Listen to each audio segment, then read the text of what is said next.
And it's interesting to note as you take a look at Niagara head coach Joe Mahalik, who's trying for another 20-win season, and a victory tonight would do that for the 4th time in the last 6 years. But Chris Gatterly has been a little bit banged up. He missed 6 consecutive games and has only played in 4 out of the last 11. He's seen limited time off Tom Parada's bench after being a very solid starter. Garrison knocked it away. He's into the open floor, expecting contact. Didn't get it, but finishes the bucket and leads with 4 points. Well, we talked about that initially right there. Niagara, that has forced the Canisius into their 3rd turnover. 3 turnovers, 3 steals right there. So obviously that's one of the keys of the game for Canisius to win is take care of the basketball. Got to get a shot up on every possession.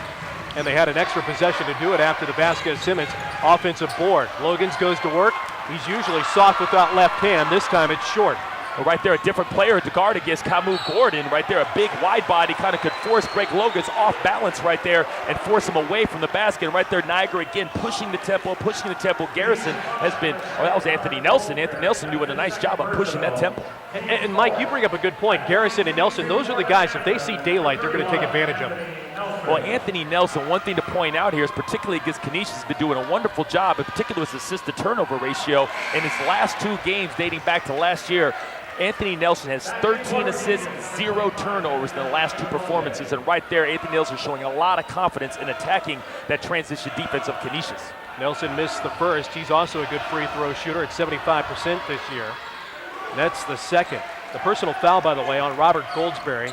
He's come off the bench and picked up 2 personal fouls. The thing that makes this Niagara team so tough, if you start turning the ball over them early, it just feeds the fire. You know what I mean? They press up that much more. They challenge that passing lane that much more. Nice pass down low. Rashawn Johnson can't finish the bucket. Man, Rashawn Johnson's demonstrating soft footwork right there and finding his way, and almost made surprised himself of being so wide open. Lewis tries for the triple and buries his second. Right there, Tyrone Lewis is feeling it tonight. You've got to locate Tyrone Lewis in transition. Outstanding pass on the hit ahead and finding him and knocking that thing down. That's one from the other corner and one from the left corner. Tyrone Lewis is off to a fantastic start. He's provided Niagara their largest lead at 7. Goldsberry looked for the corner. Now bounces it away from Rashawn Johnson. Tried to find him in back-to-back possessions. Niagara has great numbers. Find by Anthony Nelson.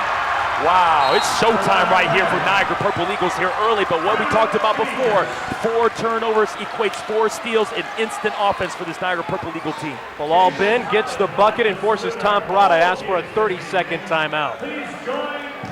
The lead is now 9 as you watch Niagara work in the open floor. Great job by Anthony Nelson, not only pushing the tempo right there, but that quick look away, that hesitate right there. That quick look away draws Frank Turner to no man's land right now. Bilal Ben slips behind the defense for the easy bucket.